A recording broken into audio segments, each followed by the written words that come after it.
Hello friends, मैं विकास कुमार आपके अपने यूट्यूब चैनल एमएस कैंपस पर आप सभी का स्वागत करता हूं। अब तक हम लोग जो पढ़ रहे हैं वो चैप्टर पढ़ा इनवर्स ट्रिग्नोमेट्रिक फंक्शन की बात कर रहे हैं। जो भी बच्चे फर्स्ट लेक्चर को नहीं देखे हैं, सबसे पहले वो फर्स्ट लेक्चर को देखेंगे, उसके बाद ही सेकंड लेक्चर को देखेंगे, क्योंकि यदि वो फर्स्ट लेक्चर को आप नहीं देखते हैं तो सेकंड लेक्चर को आप समझ नहीं पाएंगे। तो प्लीज़ आपसे रिक्वेस्ट होगा कि सेकंड लेक्चर देखने से पहले आप फर्स्ट लेक्चर ज़रूर देखें। क्लियर? चलिए हम लोग देखते हैं हम लोग फर्स्ट लेक्चर में क्या किया गया। बस 5 मिनट थोड़ा सा देख लेते हैं कि क्या क्या कॉन्सेप्ट पढ़ा गया। सबसे पहले पढ़ा गया कि फंक्शन क्या होता है। फंक्शन क्या होता है? कहा गया कि डोमेन का कोई भी एलिमेंट खाली नहीं होना चाहिए। और दूसरा पॉइंट पढ़ा गया कि सबकी सिंगल इमेज बनना चाहिए। जैसे एग्जांपल देख लिया जाए, यदि मान लीजिए आपका ए से बी है, या मान लीजिए एक्स वाई जेड है, 1 2 3 है, तो इसको बोला गया डोमेन बोला गया। इनको क्या बोला गया? हम लोग रेंज बोला गया। डोमेन और रेंज बोला गया। x का रिलेशन जैसे y से है, y का रिलेशन 2 से है, x का रिलेशन 1 से है, y का रिलेशन 2 से है, और z का रिलेशन किससे है? 3 से है। तो आप देख सकते हैं पहला पॉइंट है कि डोमेन का कोई भी एलिमेंट खाली नहीं है। देखिए सबका इमेज बना है। अभी यहीं पर मान लीजिए आपका C रहता, अभी इसका इमेज नहीं रहता, तो यहाँ पर खाली हो जाएगा ना, तो ये आपका फंक्शन नहीं होगा। मतलब यहाँ पर जितने भी डोमेन में एलिमेंट हो सबका इमेज होना चाहिए, फर्स्ट पॉइंट। दूसरा पॉइंट था सबकी सिंगल इमेज होना चाहिए। अभी ऐसा मान लिया, ऐसा नहीं कि इसी का यहाँ बना दे, इसका इमेज इसके साथ कर देंगे, तब ये आपका फंक्शन नहीं होगा। यह पढ़ा गया, पूरी डिटेल फर्स्ट लेक्चर में बताया गया, आप वहाँ से कॉपी कर सकते हैं। फिर पढ़ा गया आज हम लोग बात करने वाले हैं सबसे पहले ट्रिग्नोमेट्रिक फंक्शन के डोमेन और रेंज के बारे में। तो हम लोग आइए देखते हैं कि ट्रिग्नोमेट्रिक फंक्शन का डोमेन और रेंज क्या होता है, इस पे हम लोग चर्चा करते हैं कि ट्रिग्नोमेट्रिक फंक्शन का डोमेन और रेंज क्या होता है, इस बात का हम लोग डिस्कस करते हैं। चलिए आइए, अगर ट्रिग्नोमेट्रिक फंक्शन के डोमेन और रेंज की बात किया जाए तो सबसे पहले हम लोग साइन एक्स का देख लेते हैं। सबसे पहले साइन एक्स का यहां पे हेडिंग डाल दीजिएगा आप लोग डोमेन, और यहां पर लिख दीजिएगा आप लोग रेंज। यह डोमेन और रेंज की बात कर लेते हैं। सबसे पहले डोमेन और रेंज की बात कर लेते हैं। अब ध्यान दीजिएगा डोमेन क्या होता है। जैसे कहा जाए यदि आपका y बराबर मान लीजिए लिखा है fx, y बराबर fx, यही हम लोग का साइन x फंक्शन है, मान लीजिए यह है। यदि हम लोग कोई भी बनाते हैं ग्राफ तो कहा जाता है कि यह हम लोग का x होता है, और यह जो होता है y बराबर क्या होता है? fx होता है। यह फंक्शन f के द्वारा है। तो कहा जाता है x की जो भी वैल्यू रखने पर साइन x की वैलिड वैल्यू आए। x का कोई भी मान रखने पर साइन x का यदि वैलिड वैल्यू आता है, मतलब एक ऐसा मान जो संभव हो, वह सब का कहलाता है, डोमेन कहलाता है। जैसे यदि मान लीजिए आप रखेंगे 30 अंश रखेंगे, तो यह आपका साइन 30 है। यह मान लीजिए अभी 1/2 मिल जाएगा। यहाँ पर आप 2 रख दीजिए। अब यह जो एंगल है आपका, यह डिग्री में है, डिग्री में। लेकिन यदि आप यहीं पर 2 रख दीजिए तो ये आपका मान रेडियन में है। कैसे रेडियन में है? जैसे आप लोग साइन पाई कहते हैं, साइन पाई है। अभी पाई का मान आप 3.14 रख दीजिए, 3.14 रख दीजिए पाई की वैल्यू। तो यह जो 2 3 4 5 6 रखते हैं, यह सब का सब क्या होता है? रेडियन में होता है। तो कहने का मतलब है, कोई पूछे डोमेन क्या होता है, तो जितने भी पॉसिबल वैल्यू होती हैं वह सब का सब हमारा क्या होता है? डोमेन होता है।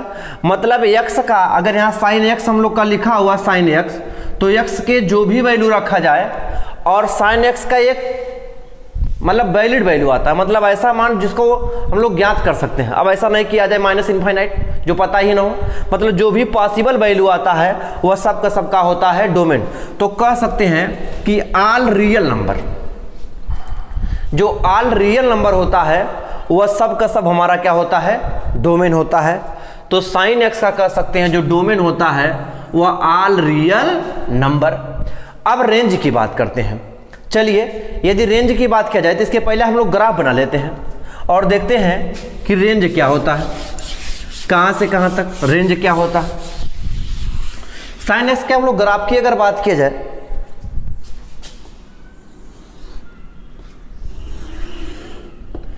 यह देखिए मान लीजिए यहाँ 0 है और यहाँ आपका मान लीजिए π/2 है, ये आपका पाई है, यहाँ पर आपका 3π/2 है, π/2 जोड़ते जाएगा 90, और यहाँ मान लीजिए आपका 2π है, यहाँ पर अगर π/2 जोड़ेंगे तो आपका 5π/2 हो जाएगा।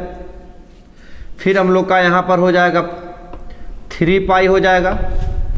एक और बढ़ा देते हैं मान लीजिए, तो यहाँ जोड़ेंगे आप तो यह हो जाएगा 7π/2 हो जाएगा। यह आप देख सकते हैं। आप देखेंगे कि साइन जो 0 की वैल्यू होती है, 0 मतलब यही होगा, और साइन आप देखेंगे साइन 0 की वैल्यू 0 होती है। फिर आप निकालेंगे साइन π/2, अगर साइन π/2 की वैल्यू निकालेंगे तो 1 आएगा, मतलब 1 मान लीजिए यहाँ पर है, 1 मान लीजिए, तो साइन π/2 की वैल्यू मान लीजिए 1 यहीं पर, साइन π/2 यहीं पर है, तो यह आपका आ जाएगा। लेकिन यही साइन पाई जब निकालेंगे तो साइन पाई की वैल्यू आपकी 0 होती है, कल बताए थे, तो यहाँ आपका फिर आ जाएगा। फिर आप निकालेंगे 3π/2 तो फिर साइन 3π/2 की वैल्यू 1 होती है, साइन 3π/2 की वैल्यू 1 होती है, और साइन 2π निकालेंगे तो फिर आपका 0 हो जाएगा, और साइन 5/2 निकालेंगे तो 1 आएगा, यहाँ पर साइन 5/2 1 आ जाएगा, मतलब इसी के इक्वल आना चाहिए। यह मान लीजिए आपका 1 यहाँ पर आ जाएगा मान लीजिए। अभी निकालेंगे 3π तो फिर आपका 0 आ जाएगा, यह बनेगा। अगर इसी ग्राफ को हम लोग नीचे ले जाते हैं, मान लीजिए इधर कर देते हैं यही ग्राफ, तो फिर आपका यहाँ -π/2 होगा, यह -π/2, यहाँ पर क्या होगा हम लोग का -π होगा, इसी को कर दीजिए, और यह मान लीजिए -3π/2 होगा, ये आपका होगा।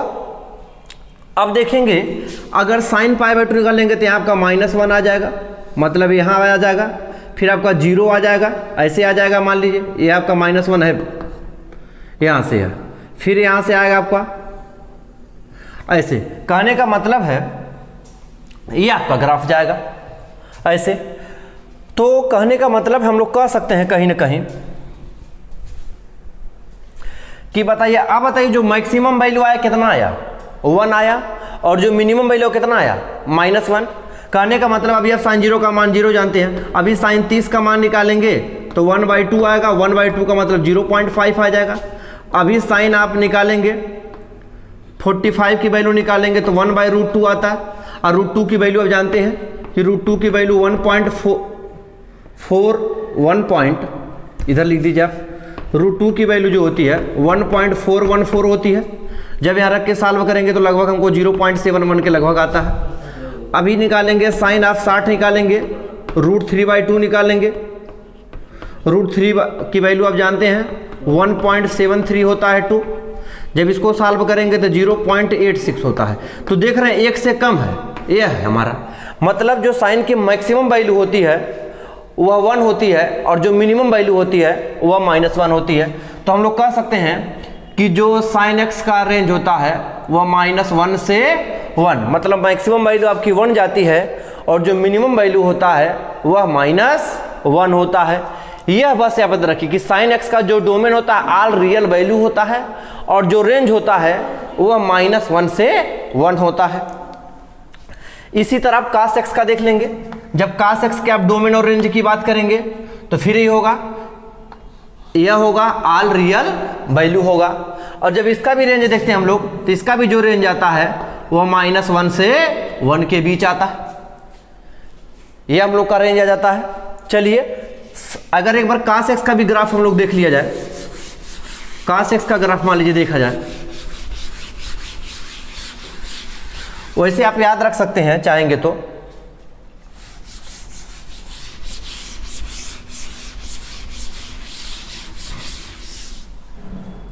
चलिए ध्यान दीजिएगा इसका भी। अगर ग्राफ की बात कर ली जाए तो चलिए आइए ग्राफ देख लेते हैं। ये हम लोग का 0 होता है, यहाँ मान लीजिए π/2 है, यह पाई है आपका, यह 3π/2 है, यह 2π है, ये आपका हो जाएगा 5π/2 हो जाएगा, यह मान लीजिए आपका 3π है।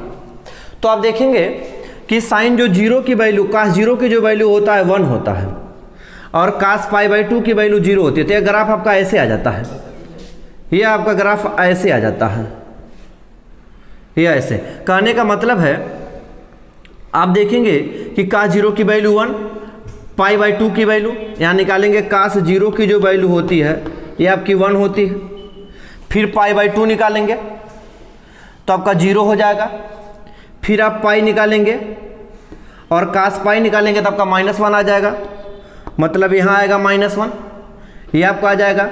अभी 3π/2 निकालेंगे आप तो फिर आपका क्या आ जाएगा, 0 आ जाएगा।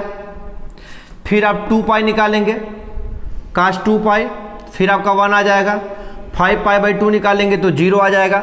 मतलब ऐसे ग्राफ जाएगा, कुछ इस तरीके से ग्राफ आपका जाएगा, ये आ जाएगा ग्राफ। इतना जानिए कि जो cos होता है वह 2n + 1π/2 के मल्टीपल पर क्या होता है, 0 होता है, कल आपको बताए थे। और जो साइन होता है वह nπ के मल्टीपल पर 0 होता है। tan जो होता है वो भी nπ के मल्टीपल पर 0 होता है, ये आपको पता है। तो जितना भी π/2 वाला मल्टीपल होगा उस सब का सब क्या आएगा, 0 आएगा, यह ध्यान रखेंगे cos में। तो इसलिए कह सकते हैं कि जो cos x का डोमेन होता है वह क्या होता है, रियल नंबर होता है। जो रेंज होता है वह -1 से 1 के बीच होता है। मतलब cos x की जो मिनिमम वैल्यू होती है वह -1 होती है और मैक्सिमम जो वैल्यू होती है वह +1 होती है। मतलब साइन और cos का जो मान होता है -1 और 1 के बीच में होता है। मतलब सबसे मैक्सिमम वैल्यू जो होती है साइन की 1 होती है और जो सबसे मिनिमम वैल्यू होती है वह -1 होती है। और cos x की जो भी मिनिमम वैल्यू होती है वो -1 होती है और जो मैक्सिमम वैल्यू होती है वह 1 होती है। और बाकी जो भी मान होता है इन दोनों के बीच में ही होता है। अब हम लोग 10x देखा जाए तो 10x का जो होता है फार्मूला आप जानते हैं कि 10x = होता है sin x बटे cos x होता है। 10x का आप जानते हैं कि यह sin x जो 10x होता है यह sin x बटे cos x होता है, sin x बटे cos x होता है। अब बताइए यदि cos x की वैल्यू 0 रखा जाएगा और 0 का जब साइन में भाग दिया जाएगा तो इनफाइनाइट होता है। अब cos कहाँ 0 होता है, हर 2n + 1π/2 के मल्टीपल पर जो cos होता है वह 0 होता है। हर 2n + 1π/2 के मल्टीपल पर जो cos होता है वह क्या होता है, 0 होता है। तो अब बताइए यहाँ पर लिखा जाएगा कि जो cos होगा वह नॉट इक्वल टू का होना चाहिए, 0 होना चाहिए। और cos नॉट इक्वल टू 0 कहाँ होगा, जब 2n + 1π/2 का मल्टीपल नहीं होगा। तो यहाँ कह सकते हैं कि यदि रियल नंबर में से हम लोग 2n + 1π/2 का कर दिया जाए, घटा दिया जाए, मतलब इस रियल नंबर में से अगर 2n + 1π/2 का मल्टीपल जो भी होगा अगर वह नहीं रहेगा तो यह हमारा इनफाइनाइट नहीं बनेगा। अब जो इसका रेंज होता है बेटा याद रख लीजिएगा, यह जो रेंज होता है -इनफाइनाइट से +इनफाइनाइट होता है, ये आप ध्यान रखेंगे। इसी तरह अगर cot x देखेंगे आप, cot x, तो जो cot x होता है बेटा वह cos x बटे का होता है, sin x होता है। और आप जानते हैं कि sin x जो होना चाहिए वह नॉट इक्वल टू 0 होना चाहिए। अब sin x 0 कहाँ होता है, जो भी nπ का मल्टीपल होता है nπ का वह हमेशा 0 के बराबर देता है। तो यहाँ कहीं ना कहीं हम कह सकते हैं कि यह 0 नहीं होगा। और 0 कहाँ नहीं होगा, nπ पे। तो यह कहेंगे कि जो इसका क्या जो डोमेन होता है r-n होता है और जो हमारा रेंज होता है वह -इनफाइनाइट से +इनफाइनाइट होता है। यह ध्यान रखेंगे आप। अगर मान लीजिए sec x की बात की जाए, sec x, तो sec x का जानते हैं जो फार्मूला होता है 1/cos x होता है और जो cos x होना चाहिए वह नॉट इक्वल टू का होना चाहिए, 0 होना चाहिए। यह इसका डोमेन है बेटा, 10x का डोमेन याद रखिएगा। यह किसका डोमेन है, या cot x का डोमेन है। अब यहाँ sec x मान निकालना तो 1 cos x होता है, cos x not equal to 0 होना चाहिए। अब बताइए cos x 0 कहाँ होता है? हर 2n प्लस 1 पाई बाई 2 के मल्टीपल पर ही तो 0 होता है। हर 2n प्लस 1 पाई बाई 2 के मल्टीपल पर ही क्या होता है? 0 होता है। तो अब बताइए यहाँ पर 2n प्लस 1 पाई बाई 2 रहेगा? नहीं रहेगा, क्योंकि जो भी 2n प्लस 1 पाई बाई 2 का बना देगा हम लोग का इनफाइनाइट बना देगा। अगर इनफाइनाइट बना देगा, आप देख सकते हैं कि sec x इक्वल टू होता है जो 1 cos x होता है, और cos x not equal to 0 होता है। अब cos x 0 कहाँ होता है? ये आप जानते हैं कि जो cos x 0 होता है cos 2n plus 1 pi by 2 के मल्टीपल पर 0 होता है। मतलब कहीं भी अगर 2n प्लस 1 पाई बाई 2 का मल्टीपल है तो cos 0 होता है।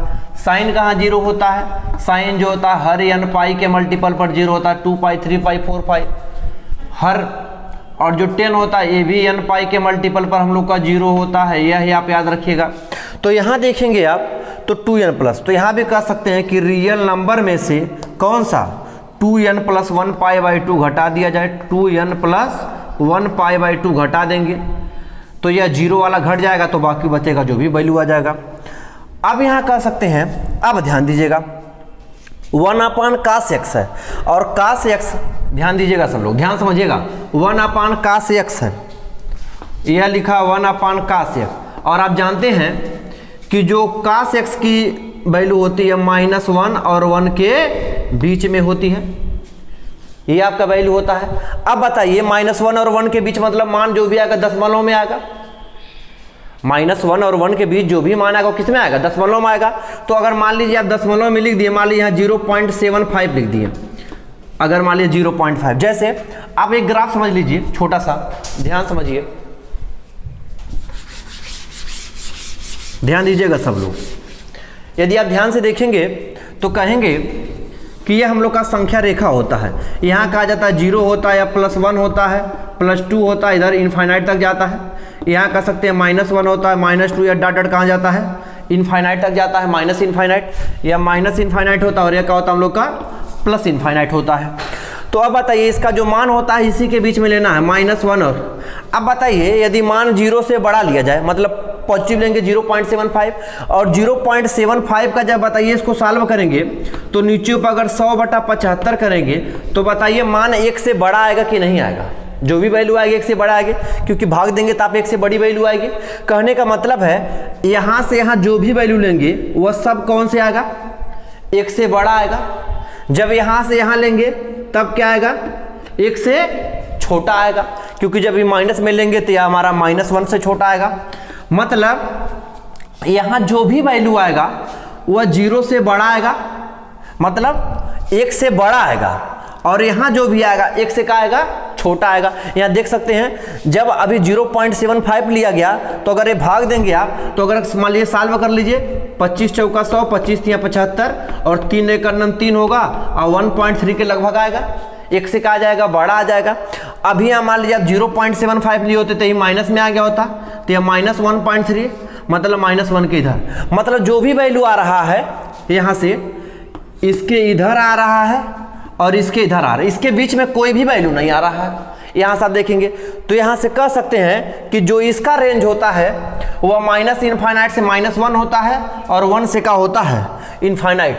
तो इसका जो रेंज होता है वह -1 से इनफाइनाइट होता है, और यूनियन नहीं, उल्टा लिख दीजिए इसको, आप इस तरीके से लिखिए। यह जो होता हम लोग का पहले क्या था? -इनफाइनाइट से 1 आएगा, यूनियन 1 से क्या आएगा? इनफाइनाइट आएगा।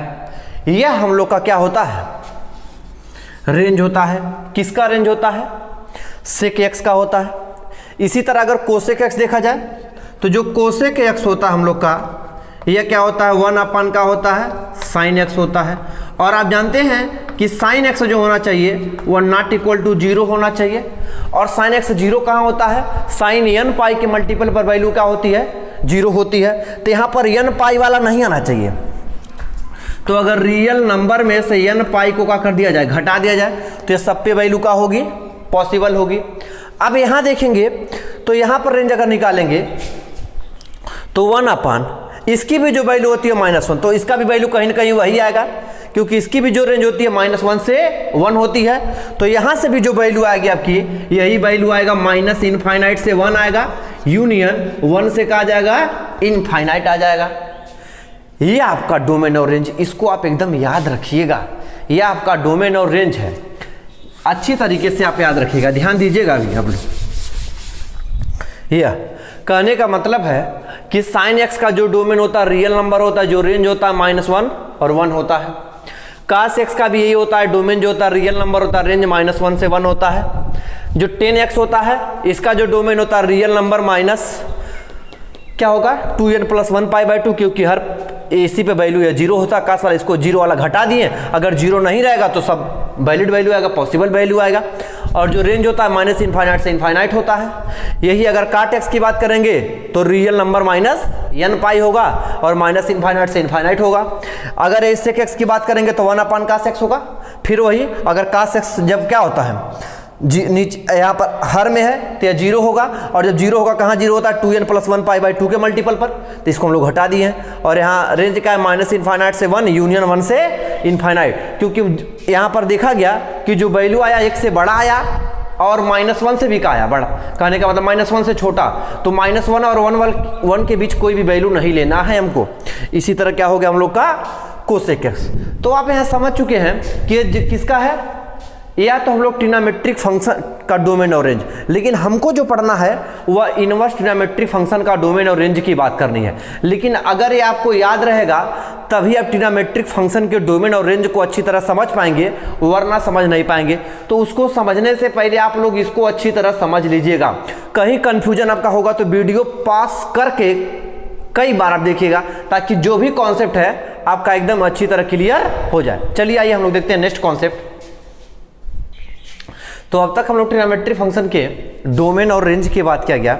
आइए हम लोग ट्रिग्नोमेट्रिक फंक्शन देखा गया। ट्रिग्नोमेट्रिक फंक्शन क्या होता है, जो फंक्शन क्या होता है 1 होता है, जो फंक्शन 1 और क्या होता है आंटो होता है, मतलब जो दोनों फंक्शन 1 भी हो और आंटो भी हो वही फंक्शन हमारा क्या होता है इनवर्स ट्रिग्नोमेट्रिक फंक्शन। और 1 आंटो के हम लोग का कहा गया बाइजेक्टिव, मतलब आपको एक लाइन में बोलना है कि इनवर्स ट्रिग्नोमेट्रिक फंक्शन क्या होता है, तो जो फंक्शन क्या होता है बाइजेक्टिव होता है उसी को हम लोग का कहते हैं इनवर्स ट्रिग्नोमेट्रिक फंक्शन कहा गया। आइए जैसे कहा जाए कि ये हम लोग का मान लीजिए ए है और यह बी है, यह मान लीजिए आपका 1 2 3 4 या 5 6 7 8 लिखा है। तो 1 का मान लीजिए 5 से है, 2 का मान लीजिए 6 से है, 3 का मान लीजिए 7 से है, 4 का मान लीजिए 8 है। तो अब 1 क्या होता है, इसे हम लोग डोमेन बोलते हैं, डोमेन, और इसे क्या बोलते हैं रेंज बोलते हैं। और यह मान लीजिए f है, किसी फंक्शन f के द्वारा है। तो 1 क्या होता है, यदि डोमेन का प्रत्येक एलिमेंट को डोमेन के अलग अलग अवयव के साथ रिलेशन है। अब आंटो क्या होता है, यदि कोई भी मतलब यहां पर कंडीशन ये है कि रेंज में आपका कोई भी एलिमेंट छूटना नहीं चाहिए, मतलब सबका इमेज होना चाहिए, बस इतना ही कंडीशन है। तो यह 1 और आंटो समझा गया था। बाकी आपको डीपली पढ़ना है तो आप फर्स्ट वाले पार्ट में देख सकते हैं। तो अब बताइए जब इसका आप इनवर्स निकालेंगे तो ध्यान दीजिएगा, यह ए तो बी होगा, लेकिन जो यह एफ था वह एफ इनवर्स में हो जाएगा, और ये आपका जो ए था वह बी हो गया, और जो बी था वह आपका ए हो जाएगा। अब यहाँ पर यह 5 6 7 8 मतलब जो यहाँ रेंज था अब यहाँ डोमेन का काम करेगा, और जो डोमेन था वह रेंज का काम करेगा 1 2 3 4। मतलब जब किसी फंक्शन का जो डोमेन या रेंज होता है जब उसका इनवर्स निकालते हैं जस्ट उल्टा हो जाता है, मतलब जो डोमेन होता है वो रेंज का काम करना था, जो रेंज होता है वह डोमेन का काम, लेकिन उसी का जो 1 हो और आंटो हो। तो यहाँ से देखेंगे 5 का 1 से, 6 का 2 से, 3 से बना है और 4 का 8 से। तो यह इनवर्स निकालने पर भी है, कोई चेंजिंग नहीं है। तो यहाँ बस इतना कॉन्सेप्ट समझना था कि जो यहाँ फंक्शन में जो रेंज होता है वह इनवर्स में का हो जाता है डोमेन, और जो फंक्शन में डोमेन है वह इनवर्स में का हो जाता है रेंज हो जाता है। बस यह कॉन्सेप्ट आप याद रखिए। आइए तो देखते हैं अब नेक्स्ट कॉन्सेप्ट। ध्यान दीजिए, यदि कहा जाए हम लोग ले लिया जाए, मान लीजिए साइन 30 लिख लिया जाए, साइन 60 लिख लिया जाए, साइन मान लीजिए 90 लिख लिया जाए, साइन 90 लिख लिया जाए, और साइन मान लीजिए आपका 120 ले लिया जाए, साइन मान लीजिए आपका 150 ले लिया जाए, या मान लीजिए आपका है साइन 45 भी ले लीजिए आप, साइन 45। यहाँ पर आप देखिए मान लीजिए 1/2 है, अब की वैल्यू √3/2 है, और मान लीजिए 1 है, या मान लीजिए वैल्यू है। तो आप जानते हैं साइन 30 की वैल्यू 1/2 होती है, साइन 60 की जो वैल्यू होती है वह √3/2 होती है। एक वैल्यू आप और ले लीजिए, साइन 45 की वैल्यू 1/√2 होती है, साइन 90 की वैल्यू 1 होती है, साइन 120 की वैल्यू क्या होती है √3/2 होती है, साइन 150 की वैल्यू क्या होती है। तो ये आप देख रहे हैं कि यह मान लीजिए आपका फंक्शन, लेकिन जब ये आपका डोमेन है, ये आपका रेंज है, यह मान लीजिए एफ के है, तो यह मान लीजिए ए है और यह क्या है बी है।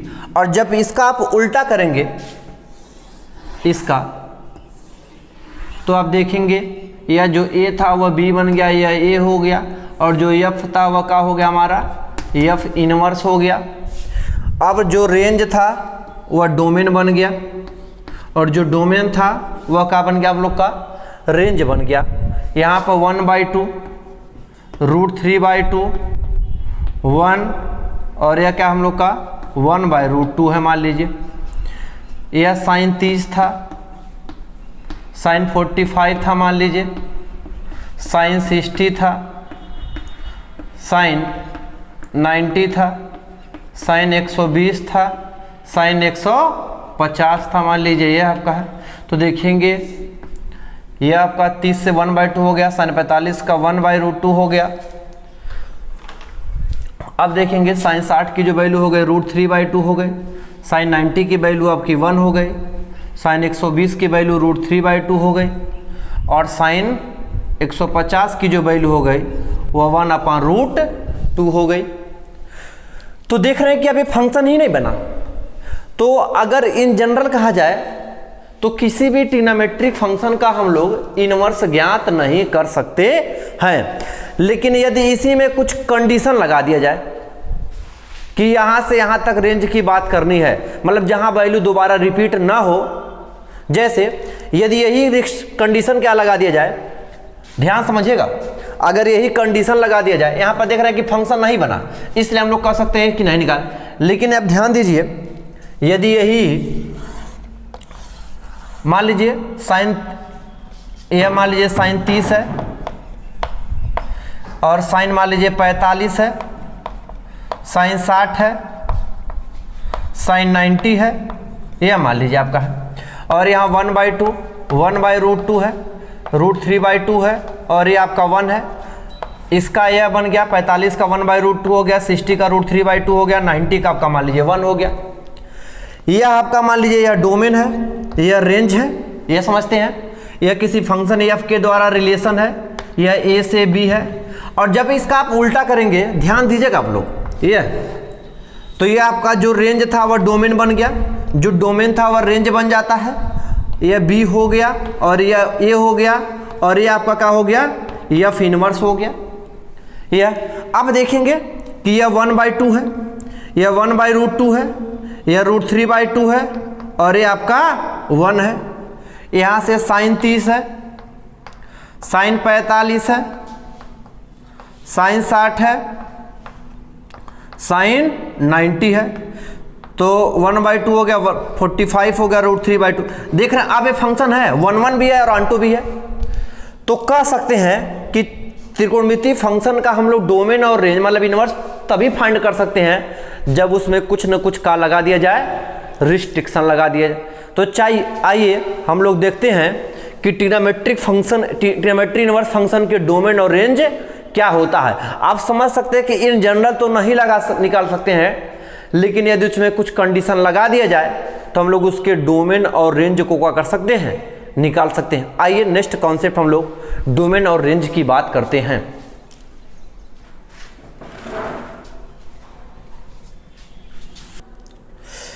हम लोग इनवर्स ट्रिग्नोमेट्रिक फंक्शन के डोमेन और रेंज की बात करते हैं।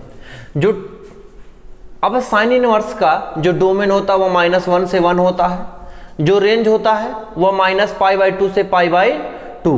अब ऐसा क्यों लिया कि आप समझे हैं, क्योंकि कंडीशन रहेगा तभी निकलेगा। मतलब यहाँ रिस्ट्रिक्शन लग गया, -π/2 से π/2 के बीच में ही होगा।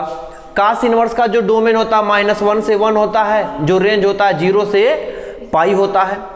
टेन इनवर्स का जो डोमेन होता है वह रियल नंबर होता है, जो रेंज होता है -π/2 से π/2 होता है। काट इनवर्स का जो डोमेन होता है वह रियल नंबर होता है, और जो रेंज होता है वह 0 से क्या होता है, हम लोग का पाई होता है।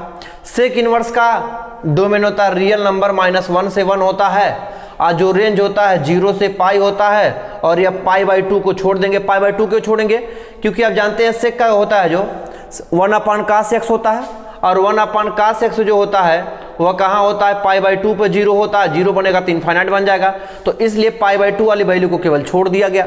यहाँ पर 0 वाली वैल्यू को छोड़ दिया गया, क्योंकि 1/sin x होता है कोसेक का, और यहाँ से यह 0 हो जाएगा। तो यह आप याद रख लीजिएगा कि साइन इनवर्स x, मतलब ये पूरा चार्ट आप अच्छी तरह याद कर लीजिएगा, ताकि आपको क्वेश्चन लगाने में कहीं कोई प्रॉब्लम ना आए। इस बात को आप ध्यान रखिएगा। जैसे 2-3 बेसिक कॉन्सेप्ट आप और सीख लीजिए। वह कौन से बेसिक कॉन्सेप्ट है, अगर उस बेसिक कॉन्सेप्ट की बात किया जाए तो यदि साइन इनवर्स x लिखा है, साइन इनवर्स, तो आप इसको कभी भी 1/sin x नहीं लिख सकते हैं, यह ध्यान रखिएगा। आप किसको लिख सकते हैं, साइन इनवर्स साइन x का होल इनवर्स लिखा है, तो इसको आप क्या लिख सकते हैं, 1/sin x लिख सकते हैं। लेकिन साइन इनवर्स x को 1/sin x नहीं लिख सकते हैं। साइन x पे -1 है, इसको 1/sin x लिख सकते हैं। इस बात का भी आप ध्यान रखिएगा। आप दोनों याद रख लेगा कि ट्रिग्नोमेट्रिक फंक्शन का डोमेन और रेंज क्या होता है, और इनवर्स ट्रिग्नोमेट्रिक फंक्शन के डोमेन और रेंज क्या होता है, इसको आप अच्छी तरह याद कर लीजिएगा। चलिए आइए हम लोग नेक्स्ट कॉन्सेप्ट देखते हैं।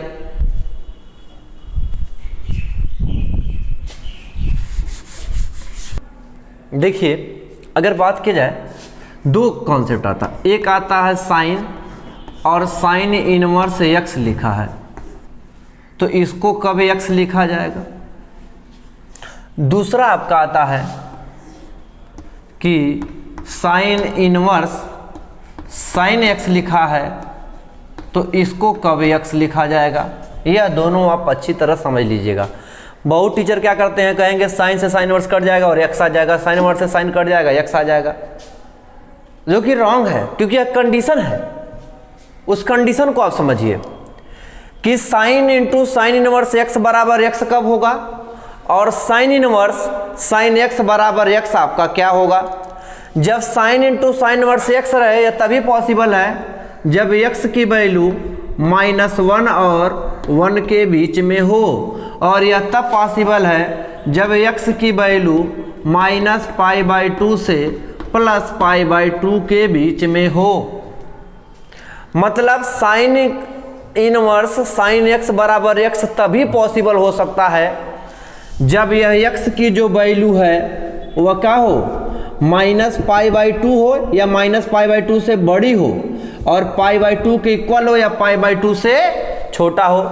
मतलब यह तभी पॉसिबल है, वरना कभी भी पॉसिबल नहीं है। यह याद रखें, क्योंकि प्रिंसिपल वैल्यू, ध्यान रखिएगा, इसी को बोला गया मुख्य मान बोला गया। इसे मुख्य मान प्रिंसिपल वैल्यू बोला गया, प्रिंसिपल वैल्यू बोला गया। कि यही इसका मुख्य मान है।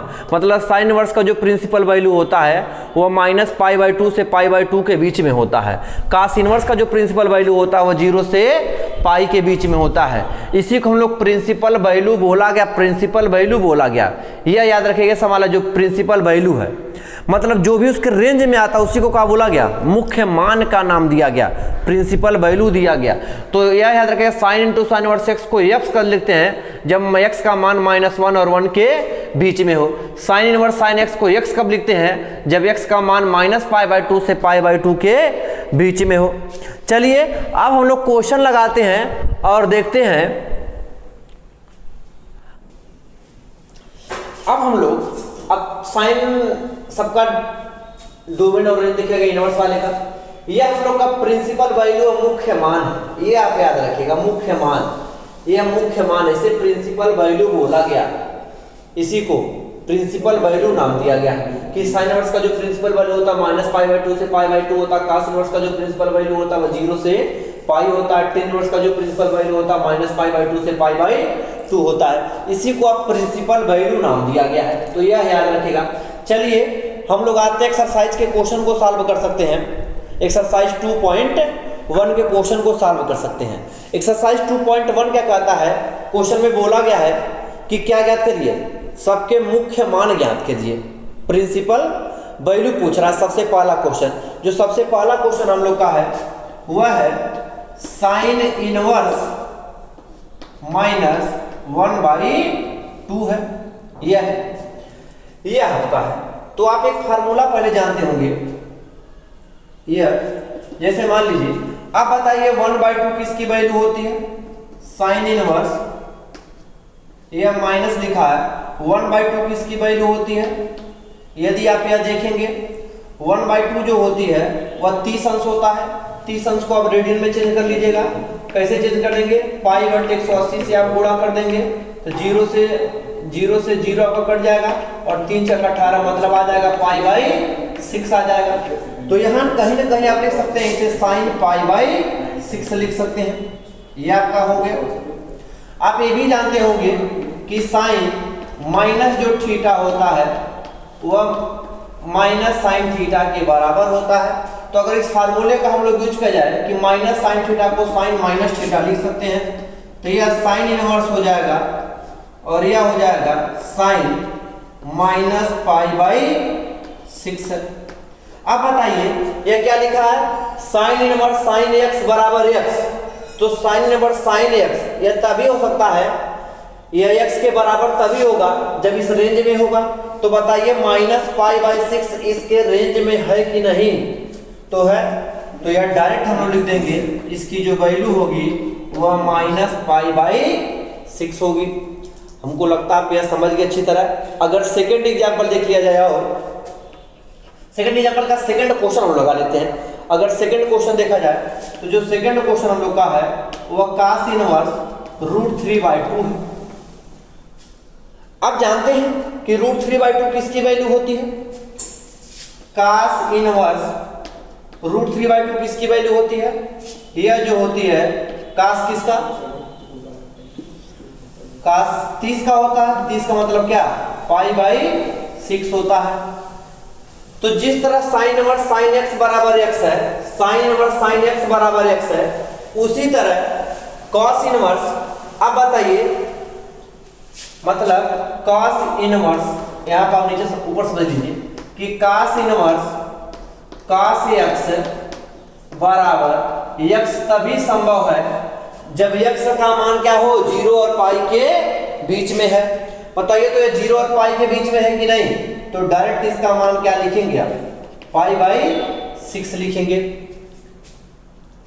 आइए 2-3 हम लोग एग्जाम्पल को भी सॉल्व कर लेते हैं। आप एक्सरसाइज को क्वेश्चन को सॉल्व करिएगा, हम लोग एग्जाम्पल सॉल्व कर सकते हैं। चलिए आइए, अगर एग्जाम्पल नंबर फर्स्ट देखा जाए तो एग्जाम्पल नंबर फर्स्ट लिखा है साइन इनवर्स 1/√2 लिखा, तो यहाँ आप इसको सॉल्व करेंगे तो यह साइन इनवर्स है और 1/2 का मतलब होता है साइन कितना, 45 का मतलब क्या, π/4 है। आप जानते हैं साइन इनवर्स यह साइन x के बराबर तभी होगा जो यह मान हो उसके रेंज में हो। तो बताइए -π/2 से π/2 के बीच में है कि नहीं, तो यह हम लोग का डायरेक्ट क्या हो जाएगा π/4, क्योंकि उसके बीच में है। आप यहाँ देखेंगे यह काट इनवर्स लिखा है और यह -1/, और किसकी वैल्यू होती है 1/√3। बताइए काट में किसकी वैल्यू होती है, अगर यहाँ साइन लिखा है तो साइन ही लिखिएगा, अगर यहाँ काट है तो यहाँ काट वाली वैल्यू लिखिएगा, ध्यान रहे। अब ऐसा नहीं यहाँ साइन है, अब 1/2√2 तो कास का होता तो कास लिए, जो वैल्यू दिया गया है आप उसी का यूज करेंगे। तो आप बताइए यहाँ पर 1/√3 है और ये किसका होता है, यह काट 60 का होता है, मतलब यहाँ लिखेंगे काट π/3 आप लिखेंगे, काट π/3 लिखेंगे। आप जानते हैं कि जो काट -θ होता है वह -cot θ के बराबर होता है, यह आप जानते हैं। तो यदि आप यहाँ देखेंगे तो यह काट इनवर्स जो है इसे आप क्या लिखेंगे, काट -π/3 लिख देंगे आप, यह -π/3। अब बताइए यह -π/3 क्या इसके रेंज में है का, तो काट इनवर्स का जो रेंज होता है 0 से π होता है, इसके रेंज में नहीं है, तो इसको आप बदलें, इसी को प्रिंसिपल वैल्यू भी कहा जाता है। तो आप इसके रेंज में लाएंगे, इसके रेंज में कैसे लाएंगे आप ध्यान दीजिएगा, यह काट इनवर्स आप लिख देंगे, इसे लिखेंगे काट π-π/3। इसको सॉल्व कर नहीं पाएगा क्या आपका, नहीं आएगा। अब ध्यान दीजिए, बताइए क्या आप इसको यह लिख सकते हैं का, ध्यान दीजिएगा। अब कैसे लिख सकते हैं, आप जानते हैं कि काट 180 माइनस जो थीटा होता है वह -cos θ होता है, ये आप जानते हैं कि काट 180 माइनस थीटा -cos θ होता है। तो बताइए कि काट -θ को काट 180 माइनस थीटा लिख सकते हैं कि नहीं लिख सकते हैं, लिख सकते हैं। तो आप यहाँ देखेंगे जब इनको आप सॉल्व करेंगे तो बताइए यह क्या आएगा 2π/3 आएगा, और 2π/3 का मतलब क्या होता है, π/3 का मतलब 60 होता है, दूना 120, मतलब यह इसके रेंज में आ जाएगा। तो यहाँ से कह सकते हैं कि काट इनवर्स काट हट जाएगा, क्या आएगा π-π/3 बचेगा, और π-π/3 को जब आप सॉल्व करेंगे तो यह क्या आ जाएगा 2π/3 आएगा। आपको हम 2 एग्जाम्पल बता दिए और एक्सरसाइज के 2 क्वेश्चन भी सॉल्व करा दिए। अब एक्सरसाइज में जो भी क्वेश्चन होगा आप सॉल्व करिएगा, बाकी जो भी क्वेश्चन है उसको हम लोग नेक्स्ट जो भी लेक्चर होगा उसमें सॉल्व किया जाएगा। यदि आपको किसी प्रकार का कहीं डाउट होगा तो नीचे कमेंट बॉक्स से आप कमेंट कीजिएगा, उसको हम लोग नेक्स्ट वीडियो में जितने भी आपके डाउट होंगे उसको सबसे पहले क्लियर करेंगे, फिर एक्सरसाइज 2.1 को सॉल्व किया जाएगा। यदि आपको वीडियो पसंद आया है तो प्लीज़ लाइक करें, शेयर करें और सब्सक्राइब करें। चलिए आपको नेक्स्ट वीडियो मिलते हैं।